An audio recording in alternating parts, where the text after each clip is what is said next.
শুভ সকাল বন্ধুরা, তোমরা কেমন আছো? ঠাকুরের কৃপায় আশা করছি তোমরা খুব ভালো আছো। আমিও খুব ভালো আছি। গণিতে হাউসলা একটা সুন্দর ব্লগ নিয়ে চলে এলাম। তো বন্ধুরা, এই যে কালকে সবুজ সবুজ চুড়ি পরেছি, সবুজ আর অরেঞ্জে। তো কেমন হয়েছে একটু কমেন্ট করে বলবে চুড়িগুলো। তো আজকে হচ্ছে সোমবার, শ্রাবণ মাসে প্রথম সোমবার।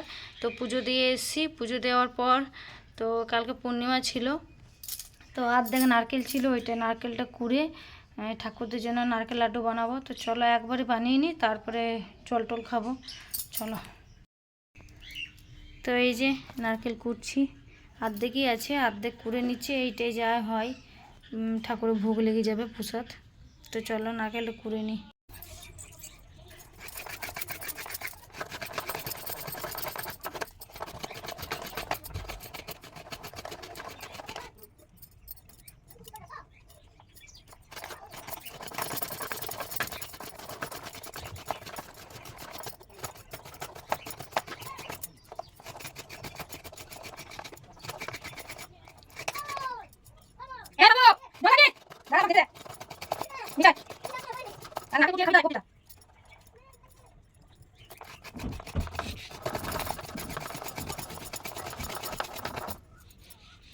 তো বন্ধুরা, এই যে আমি আজকে পুজো করেছি সোমবারে পুজো করে ভাবলাম চলো ঠাকুরদের নারকেলটা কুড়িয়ে দিই। কালকে যেহেতু পূর্ণিমা ছিল, তো অর্ধেকটা ধরো ঠাকুরের ভোগ লাগিয়েছি, আর অর্ধেকটা আমি মাকে বলে রেখে দাও, ঠাকুরের জন্য নারকেল লাড্ডু বানিয়ে দেবো কালকে। যেহেতু সোমবার, আজকে সোমবারে উপবাস করব। আজ শ্রাবণ মাসে প্রথম সোমবার উপোস করব। তো আমি জলটা পরে খাবো, আগে প্রসাদটা করে নিই। এখন প্রায় 12টা মতন বাজছে, 12টা 10-15 মতন বাজছে। তো এই যে এসে পরেই পুজো করে এসে নারকেলটা করে নিলাম। করে নিয়ে তারপরে এই যে ঠাকুরের কড়াইটা নিয়ে আসি, ঠাকুরের কড়াইটা নিয়ে এলাম, দেখতেই পাচ্ছ। তো আমাদের সম্পূর্ণ সব কিছুই আলাদা। ঠাকুর কড়াই আলাদা, তারপরে নিরামিষ কড়াই আলাদা। যখন আমরা বার উপাস বা কিছু করি তখন সেই কড়াই আলাদা, আর রেগুলার যে কড়াই হয় সেই কড়াই আলাদা। তো এই যে নারকেলটা আমি পুরোপুরি কুড়ে নিয়েছি। তো এইটা পুরোটা আমি চিনি দিয়েই করব। আমি প্রত্যেকবার গুড় দিয়ে করি, তো এইবার ভেবেছি চিনি দিয়ে করব। তো চিনি দিয়ে নারকেল লাড্ডু খেতে আমার বেশ ভালো লাগে, খুব ভালো লাগে। গুড়ের থেকে আমার চিনিটা বেশি ভালো লাগে। তো এই যে নারকেলটা আমি প্রায় হয়ে গেছে। তো এই যে নারকেলটা দেখতেই পাচ্ছ কত কম পরিমাণে আছে, যেহেতু এইটুকু মতন নারকেল কুড়িয়ে বেরিয়েছে। আর একদম সাদাই হয়েছে, ক্যামেরাতে ভালো করে আসছে না, পুরোপুরি সাদাই হয়েছে। এখন একটু ঘিয়া ঘিয়া কালার লাগছে কিন্তু ক্যামেরার মধ্যে, কিন্তু পুরোপুরি সাদা হয়েছে। আর যখন শুকিয়ে যাবে তখন আর একটু সাদা লাগবে। তো এই যে এইটার মধ্যে দেখতে পাচ্ছি এইটুকু, কিন্তু নারকেল লাড্ডু প্রায় 10-12টা মতন হয়েছিল। তো নারকেল লাড্ডুটা এই যে বানিয়ে নিচ্ছি, আর অনেক দিন পর বানাচ্ছি। আগে কিন্তু এগুলো কিছু জানতাম না করতে। তো এই যে বিয়ের পর কিন্তু সব কিছু শিখে গিয়েছি, কেমন করে হয় না হয়। তো এই যে করে নিচ্ছি একটার পর একটা। তো বেশি বড় করব না, বেশি ছোটও করব না, মিডিয়াম সাইজে করব। যেহেতু কাউকে যদি ভোগ লাগিয়ে যদি প্রসাদ দেওয়া হয় একটা, তো তাকে একদম দিতে খারাপ লাগবে না। একদম মিডিয়াম সাইজ করেছি, না বেশি বড় না বেশি ছোট। আর এইটা আমার বাবুসোনা খেতে খুব ভালোবাসে। আর আমার সবথেকে বেশি প্রিয় নারকেল, মানে নারকেল দিয়ে যে কোনো জিনিস রেসিপি বানালে আমি খাবো, কারণ নারকেল আমার খুব একটা প্রিয় ফল। আর যেহেতু ওইটা অম্বল বেশি হয়, খালি পেটে খেলে বেশি অম্বল হয়। আর দেখতে পাচ্ছ বারবার হাত মুছছি আর বারবার করছি, কারণ চিনি হাতের মধ্যে লেগে যাচ্ছে। আর যেহেতু গরম আছে, বারে বারে লেগে যাচ্ছে। তো ওই জন্যে ঘটির মধ্যে দেখতে পাচ্ছ, ঘটিটা কিন্তু ঠাকুরের ঘটি। তো এই যে ঘটিটাও নিয়ে নিয়েছি।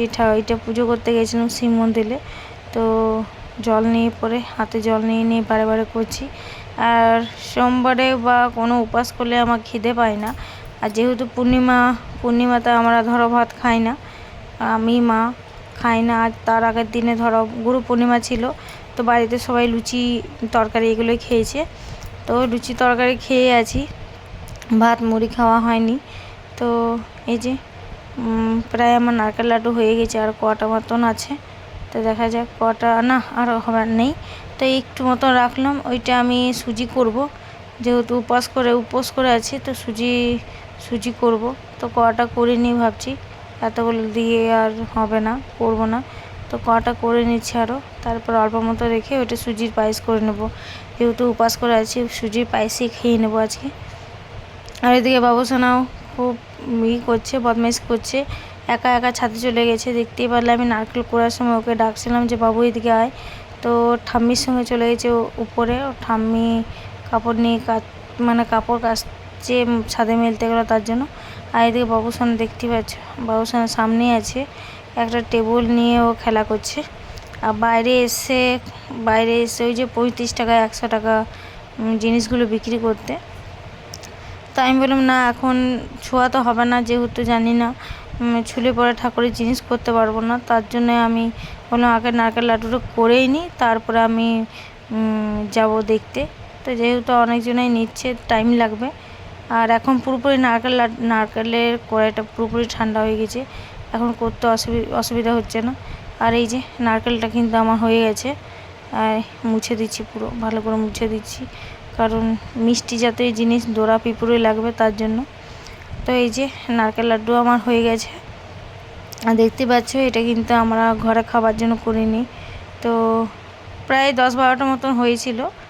তো চলে যাবে 5-6 দিন চলে যাবে ঠাকুরদের ভোগ লাগাতে, দিয়ে দেবো। আর এই যে একটা ঝুড়ি ঢাকা দিয়ে দিলাম, বালতির উপর রাখলাম, কারণ টিকটিকিতে মুখ দেবে তার জন্য বালতির উপর রেখে দিয়েছি। আর এই যে বললামই তো যে বাইরে 30 টাকা 35 টাকা 100 টাকার জিনিস এসে, তো বাবুসোনাকে আমি এমনি কিছু জিনিস দিই না কিনে, বল টল, আর ও জিতেও করে না যে আমাকে মা বল কিনে দাও বা খেলনা কিনে দাও। বাবুসোনা আমার খুব লক্ষ্মী ছেলে, ও এইসব জিদ করে না, ও খেলা জিনিস খুব একটা নেয় না, যেটা ওর কাজে লাগে সেটা ও নিতে চায়। যেমন কূপ ভাতটা ওর একটু কাজে লাগবে, যেহেতু পয়সাগুলো ওখানে জমাতে পারবে, যেহেতু 1 টাকা 2 টাকা যেই যাই দেয় ওকে বললাম জমাবি। তো ওর জন্যে যখন আমি কিনে দিলাম 20 টাকা দিয়ে ওইটা, তো ওইটা আর 50 টাকা ছিল আমার হাতে, তো বললো মা আমাকে দাও, আমি 50 টাকা ভরে দেবো। তো ওই যে 50 টাকা ভরে দিয়েছি। আর আমি নিয়েছি ঢাকা দেওয়া একটা ডিবা টাইপের, আর ওই যে 35 টাকা করে ওই মশলার ডিবাগুলো। তো এই যে জিনিসের দোকান সাইকেল নিয়ে এসেছিলো, তো এখনও পর্যন্ত দাঁড়িয়ে আছে। তো এইটা হচ্ছে আমাদের পাশের বাড়ির যা, তো আমি মুখগুলো আর দেখালাম না, তো এখনও পর্যন্ত দাঁড়িয়ে আছে। আর এই যে বাবুসোনা দেখতেই পাচ্ছ বদমাইশি করছে, দেখতেই পারবে এখন খুব জোরে কান্না করবে। চলো বন্ধুরা পুরো ভিডিওটা দেখতে থাকো। তো এই যে দেখিয়ে দিলাম, ও কিন্তু কান্না করছে, প্রচুর পরিমাণে জোরে জোরে কাঁদছে, কারণ এখন বিকেল টাইম। ও বলছে আমি কোচিংও যাব না, টিউশনিও যাব না, বদমাইশ করছে, দুষ্টু করছে। আর ওই জন্য আমি গেট লাগিয়ে দিয়েছি। আর দেখতেই পাচ্ছ প্রায় মনে হয় 10টা থেকে 12টা ওকে জামা প্যান্ট চেঞ্জ করলাম, মানে এখনই কাদা ঘাটছিল, তো ধুয়ে পুছে এখন জামা প্যান্ট চেঞ্জ করে দিলাম। আর ও গেট লাগিয়ে দিয়েছে বললে ও কান্না করছে। আর এই যে আমি ক্যামেরাটা নিয়ে সামনে দিয়ে যাচ্ছি, তো ওর বিরক্ত লাগছে, আরও মাথাটা নিচু করে দিয়েছে, দেখতেই পাচ্ছ। তো ওকে ভুলিয়ে ফুসিয়ে ওকে কোচিং দিতে যাবো। তো ওই যে কোচিংয়ে একবার শেয়ার করেছিলাম, ওই যে ডেঙ্গু মশা নিয়ে একবার গার্জেনদের মিটিং ডেকেছিল, তো ওই জন্যেই। তো ওইখানেটা আমি দেখিয়েছি যে ওখানে পড়তে যায়, ওখানে সম্পূর্ণ বিনামূল্যে পড়ায়, 2টো টিচার থাকে, সম্পূর্ণ বিনামূল্যে পড়ায়, আর কিছু কিছু জিনিসও দেয় ওদের বাচ্চাদের জন্য। তো যেহেতু বাবুসোনা খুব প্রচুর পরিমাণে কাঁদছিল, তো একটু ওকে মজা করে নিলাম, খেলে নিলাম, খেলে পরে ওকে কোচিং দিতে যাবো। তো এই যে বাবুসোনার একটু ভুলে গেল ওইদিকে যা হচ্ছিলো, তো এই যে একটু চুপ হয়ে গেল, দেখতে পাচ্ছে, আর চোখ দেখাচ্ছে। ওকে বলছি চোখটা নামা, তো ওই যে নামিয়ে দিল। তো বলতে নেই, এমনি কোনো জিদ করে না আমার বাবুসোনা, ও পড়াশোনায় মোটামুটি এখন ভালোই আছে। আর এই যে কথা বলতে বলতে ওকে কোচিং আমি দিয়ে চলে এসেছি, আর চলে এসেছিলো কোচিং থেকে চলে এসছে। আর তোমার দাদা ভাই আমাকে ফোন করে বললো তাড়াতাড়ি খাবার করে দাও, আমি রাত্রে আর বাড়িতে আসতে পারবো না, যেহেতু ডিউটিতে আমি ফেসে যাবো। তো ওই জন্য খাবার নিয়ে গেলো বাড়ি থেকে। তো ওকে টিফিনটা ব্যাক করে ওকে দিয়ে দিলাম, আর মোবাইলটা চেয়েছিল, মোবাইলটা চার্জে লাগিয়েছিলো, তো মোবাইলটাও দিয়ে দিলাম। তো ওই যে ও চলে গেলো ডিউটি।